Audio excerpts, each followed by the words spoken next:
On avait vu dans une précédente vidéo que tous les versets que je vous affiche à l'écran, et encore il y en aurait d'autres aussi, sont plus ou moins retirés de nos Bibles aujourd'hui, parce qu'on les lit mais on ne les applique plus, on n'y croit plus, on nous dit que c'est plus pour aujourd'hui. Et on avait expliqué que ça, c'était la véritable guerre que Satan menait contre l'Église aujourd'hui. Aujourd'hui, on va s'attaquer à ce verset. Les vrais adorateurs adoreront le Père en esprit et en vérité, car ce sont là les adorateurs que le Père demande.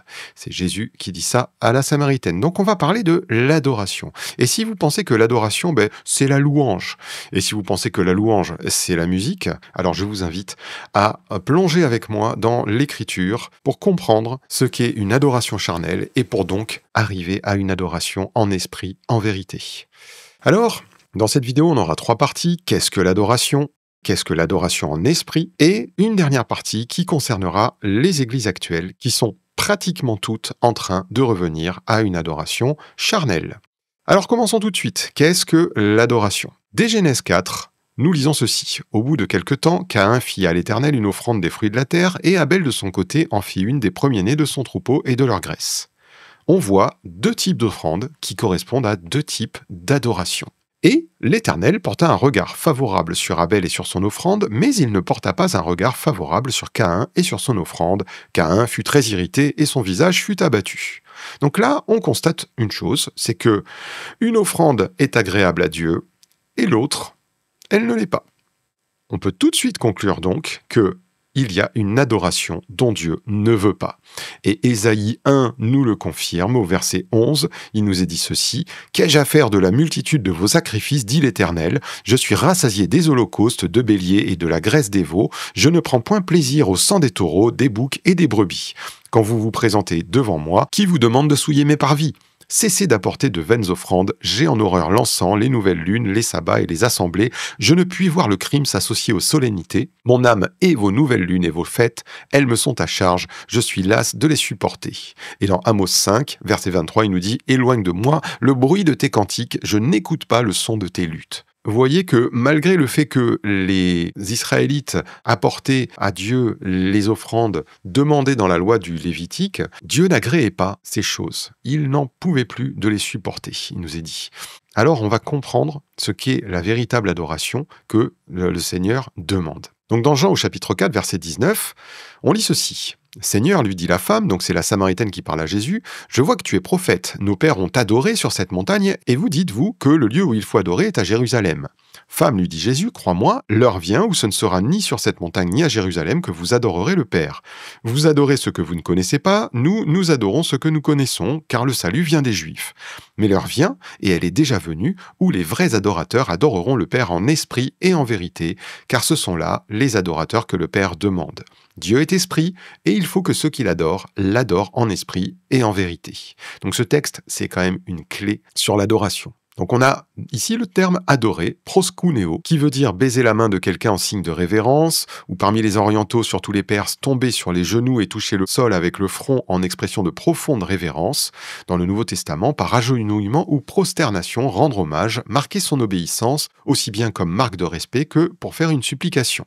Voilà, donc vous voyez, ça vous donne une idée de ce que veut dire ce terme adorer. Il veut dire se prosterner en terre, s'abaisser. Et pourquoi ? Pour marquer l'hommage à la personne, lui rendre hommage, et le respect en signe de son obéissance. Genèse 22, 5, « Et Abraham dit à ses serviteurs, « Restez ici avec l'âne, moi et le jeune homme, nous irons jusque-là pour adorer, et nous reviendrons auprès de vous. » Ici aussi, on a le verbe adorer, et là, cette fois, on est dans l'Ancien Testament, donc c'est en hébreu, et le terme utilisé, c'est le terme shakar, qui veut dire se courber, se prosterner, abaisser, abattre, se courber, etc. Et vous voyez donc que c'est le même sens.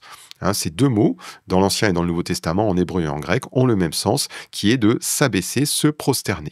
Il y a une correspondance. Et Abraham est allé adorer, mais cela consistait à apporter une offrande à Dieu, et cette offrande était un sacrifice. Donc on voit que c'est pas seulement se prosterner, c'est offrir quelque chose, comme l'ont fait Caïn et Abel, et c'est offrir quoi ? Un sacrifice. Donc adorer Dieu, bibliquement, c'est la Bible qui le définit, c'est se prosterner, s'abaisser pour reconnaître la seigneurie de Dieu, lui rendre hommage, marquer le respect et l'obéissance qu'on lui porte, plus lui apporter une offrande. Et cette offrande est un sacrifice d'une vie. Et c'est bien ça qui nous est enseigné dans l'Ancien Testament. Donc on va voir tout de suite ce qui concerne donc l'Ancien Testament, et après on verra bien sûr ce qui concerne la Nouvelle Alliance, le Nouveau Testament.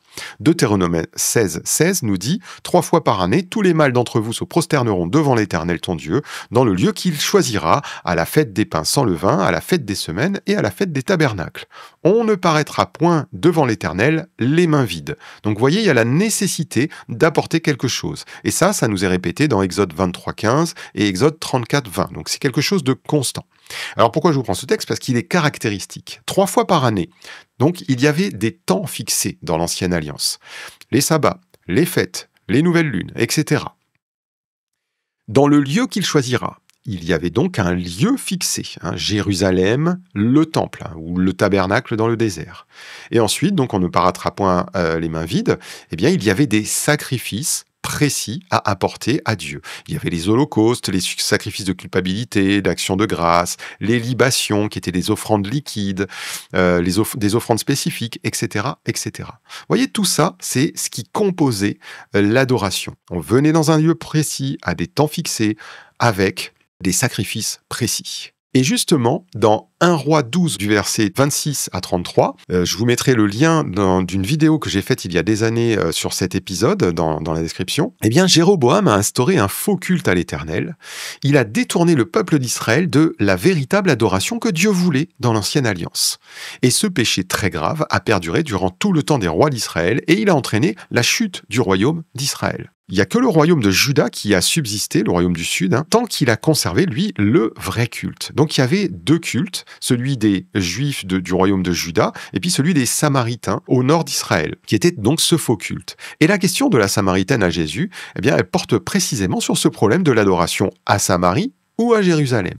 Et là, donc, on voit que Jésus lui a répondu qu'il l'amenait, lui, une nouvelle adoration. Donc je vous remets ce texte. Et il a précisé que cette nouvelle adoration, c'est que Dieu est esprit et qu'il demande de vrais adorateurs. Ça ne veut pas dire que les autres étaient des faux adorateurs, mais que l'ancienne alliance était une image de la véritable adoration, mais que maintenant il faut la véritable adoration et que cette adoration, elle est en esprit et en vérité. Donc il faut comprendre ce que c'est qu'en esprit et en vérité. Je vous mets 4 versets. Jean 3:6 nous dit « Ce qui est né de la chair est chair, ce qui est né de l'esprit est esprit ». C'est Jésus qui parle, donc il nous dit bien que c'est 2 choses distinctes. Et Jean 3:12 nous dit « Si vous ne croyez pas quand je vous ai parlé des choses terrestres, comment croirez-vous quand je vous parlerai des choses célestes ?» Jésus nous dit encore « On va passer du terrestre au céleste ». De l'adoration donc terrestre, avec les sacrifices au temple, à Jérusalem, etc., à une adoration céleste. Et Hébreux 9:1 nous le confirme, la première alliance avait aussi des ordonnances relatives au culte et le sanctuaire terrestre, donc c'était bien terrestre. Et Hébreux 9:10 nous dit « C'est une figure pour le temps actuel ». Alors le temps actuel, c'est quand l'auteur de l'Épître aux Hébreux parle, c'est le temps du 1er siècle où il y avait encore le temple à Jérusalem, où l'on présente des offrandes et des sacrifices qui ne peuvent rendre parfait sous le rapport de la conscience celui qui rend ce culte, et qui, avec les aliments, les boissons et les diverses ablutions, étaient des ordonnances charnelles imposées seulement jusqu'à une époque de réformation. Donc là, c'est très clair, Jésus nous a dit, il y a la chair, il y a l'esprit, il y a le terrestre et il y a le céleste, et l'ancienne alliance, vous voyez bien, c'était le sanctuaire terrestre et qu'il y avait des ordonnances charnelles. Vous retrouvez bien chair, esprit, et terrestre et céleste. Donc Jésus est venu instaurer une nouvelle alliance avec donc une nouvelle adoration. Et c'est ça que nous devons voir maintenant, comprendre maintenant, pour voir si l'adoration que nous avons dans nos assemblées est une véritable adoration céleste. Donc je reviens sur ce mot culte. Qu'est-ce que ça veut dire culte? Beaucoup de chrétiens disent « je vais au culte » et j'y vais le dimanche matin. Donc ce mot culte, là, ici, c'est le terme grec latreia, qui veut dire service ou culte rendu pour louer. Tout service ou ministère, le service de Dieu, mais ça veut aussi dire le service et l'adoration de Dieu selon les exigences de la loi lévitique, ou ça veut dire procéder à un service sacré, d'une manière générale. Grosso modo, ça veut dire servir. Quand je pratique un culte à Dieu, ça veut dire que je le sers. Donc vous comprenez déjà que c'est pas nécessairement dans un lieu précis, un jour précis. Je peux servir Dieu toute la semaine. Donc le culte, c'est donc le service que l'on fait pour l'adoration de Dieu. Donc dans l'ancienne alliance, il était terrestre, je l'ai dit, temple à Jérusalem, il y avait des temps fixés, fête, sabbat, il y avait des sacrifices, les animaux, les libations, etc. Et dans la nouvelle alliance, il est céleste. Qu'est-ce que ça veut dire? Ça veut dire que le lieu est devenu spirituel, le temps est devenu spirituel, les sacrifices sont devenus spirituels. Et je vous ai marqué les références qu'on va lire juste après. Et ça, vous voyez, c'était déjà dans l'ancienne alliance en filigrane, c'était déjà entrevu. David, dans le psaume 51, en verset 18, il nous dit ceci: « Si tu eusses voulu des sacrifices, je t'en aurais offert, mais tu ne prends point plaisir aux holocaustes. Les sacrifices qui sont agréables à Dieu, c'est un esprit brisé. Ô Dieu, tu ne dédaignes pas un cœur brisé et contrit. » Voyez, David, il comprenait que l'adoration extérieure de l'ancienne alliance, c'était pas celle, en fait, que Dieu avait en vue. Dieu avait envie le dedans, le cœur, l'esprit brisé, c'est-à-dire l'esprit humilié, l'esprit qui se prosterne lui-même devant Dieu intérieurement. Et donc, Dieu a d'abord enseigné une adoration terrestre pour nous amener à la véritable adoration, celle qui est céleste. Donc dans Hébreux 8.1, on va voir les caractéristiques de cette adoration céleste. Le point capital de ce qui vient d'être dit, c'est que nous avons un tel souverain sacrificateur, donc le Seigneur Jésus, qui s'est assis à la droite du trône de la majesté divine, où ça, dans les cieux, comme ministre du sanctuaire et du véritable tabernacle qui a été dressé par le Seigneur et non par un homme. Donc le lieu où nous devons adorer aujourd'hui, c'est le tabernacle céleste. Et il est dressé pas par un homme, mais par le Seigneur. Et il est gouverné pas par un sacrificateur terrestre, mais par le souverain sacrificateur lui-même, Jésus-Christ, le juste. Ensuite, Hébreux 4, 9 et 10 nous disent « Il y a donc un repos de sabbat réservé au peuple de Dieu, car celui qui entre dans le repos de Dieu se repose de ses œuvres, comme Dieu s'est reposé des siennes. » Alors, je ne vous ai pas mis tout le chapitre 4, il faudrait lire le chapitre 4 en entier, mais dans ce chapitre, Dieu nous parle du repos dans lequel nous devons nous efforcer d'entrer, il nous est dit. Et donc, ce repos nous montre qu'il n'y a plus un temps terrestre, il n'y a plus des fêtes particulières que nous devons célébrer et un temps particulier pour adorer Dieu. Non, il y a simplement le sabbat de Dieu continuel. C'est un repos de sabbat, là, que je vous ai mis en jaune, c'est un repos gardé. Gardé dans le sens qu'il est continu. On ne le quitte plus, ce repos. Eh bien, c'est ce temps auquel Dieu nous invite. Et c'est un temps qui est donc continuel. On peut adorer Dieu continuellement en nous présentant où? Dans le tabernacle céleste. Et enfin, Romains 12, verset 1er nous dit « Je vous exhorte donc, frères, par les compassions de Dieu, à offrir vos corps comme un sacrifice vivant, saint, agréable à Dieu, ce qui sera de votre part un culte raisonnable. » L'offrande est le sacrifice que nous devons apporter à Dieu, offrir vos corps. Voilà ce que c'est. C'est ça le sacrifice. Donc c'est notre vie tout entière, nos corps tout entiers, notre personne tout entière que nous devons apporter à Dieu en sacrifice. Donc le lieu est céleste, le temps est céleste et l'offrande, le sacrifice est céleste. Et vous voyez, on retrouve cette notion de culte. C'est ça, offrir un culte à Dieu. Servir Dieu, c'est offrir son corps. C'est pas venir le dimanche matin dans une réunion qu'on appelle culte. Non. Et culte raisonnable, je suis désolé, c'est une mauvaise traduction.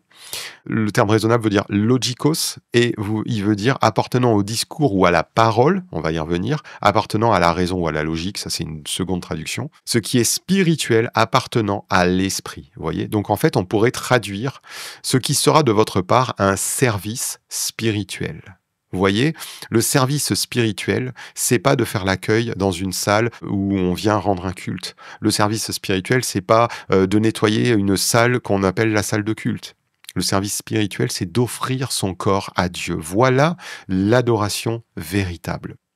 Jésus est venu nous ouvrir l'accès à l'adoration d'en haut, c'est-à-dire celle qui est basée sur les choses que Dieu a lui-même données et établies, les choses célestes qui proviennent de son œuvre et de son esprit, et pas de ce qu'on voudrait lui apporter. Voilà, ça c'est important, parce que les offrandes dans l'Ancien Testament n'étaient pas les offrandes qu'on choisissait nous-mêmes, c'était celles que Dieu avait données.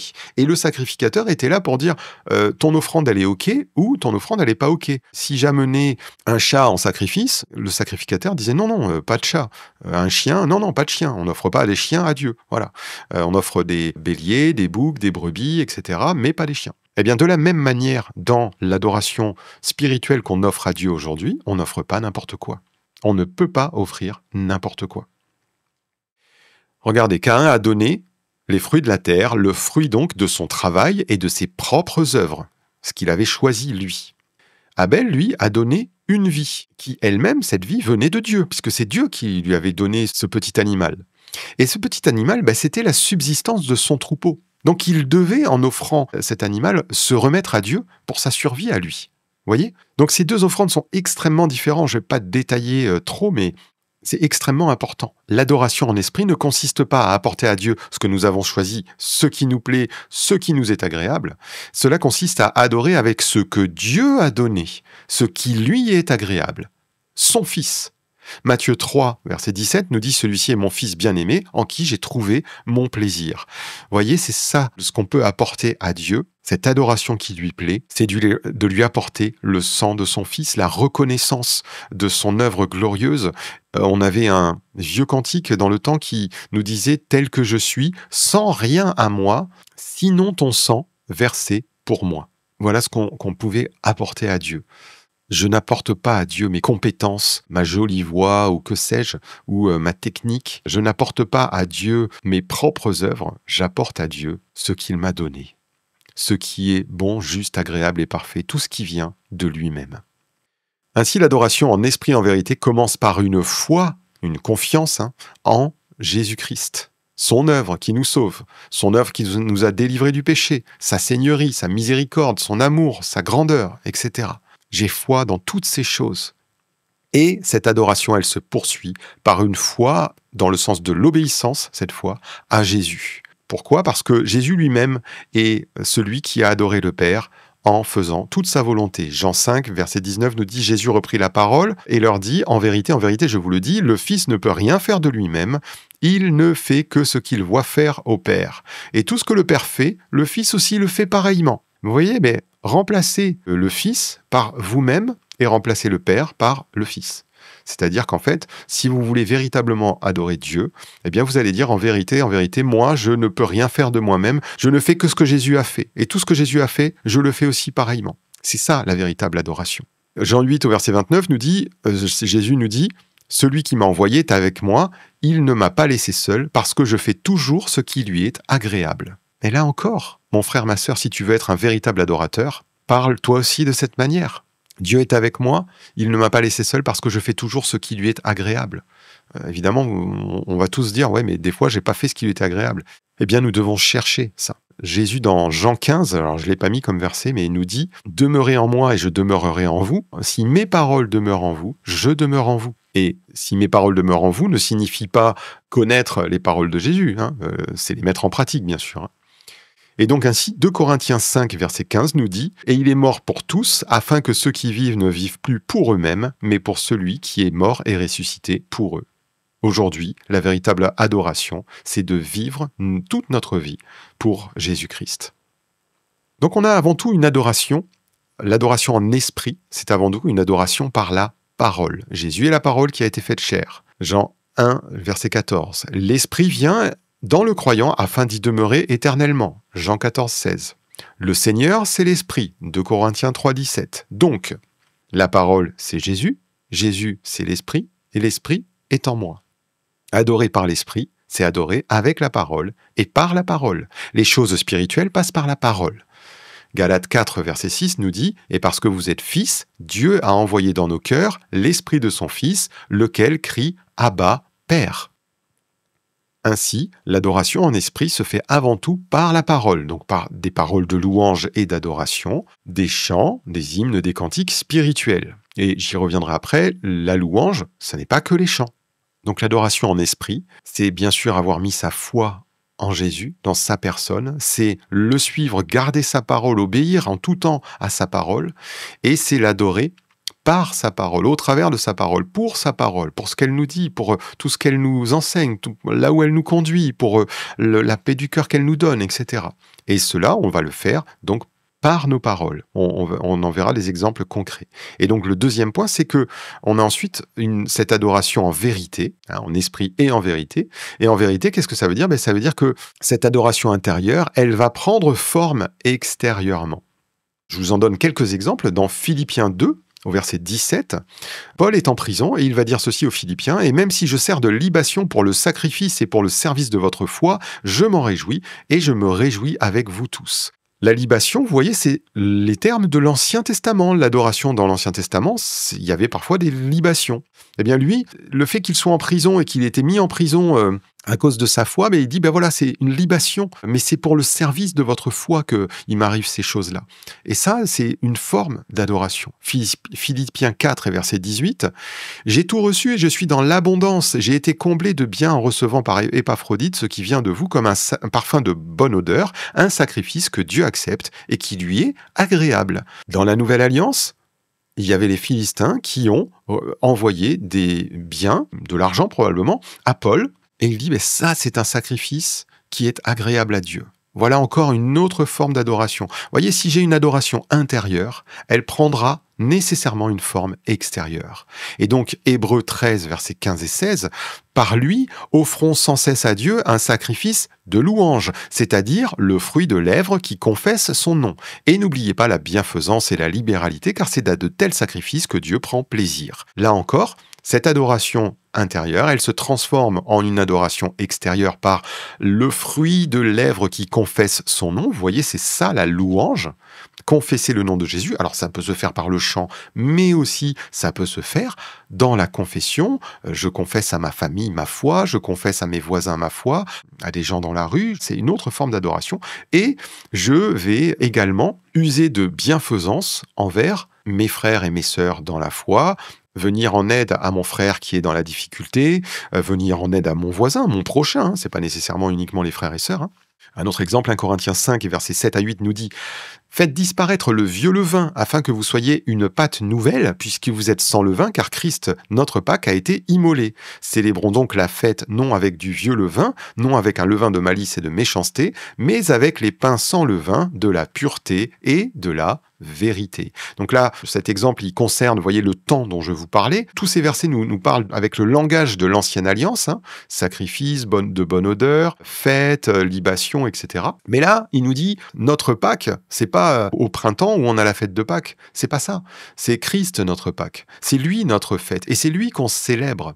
Et comment on le célèbre? Eh bien, Paul nous dit, non pas avec du levain de la méchanceté, mais avec des pains sans levain, de la pureté et de la vérité. Et qu'est-ce qui doit être pur? Mais c'est notre cœur, bien entendu.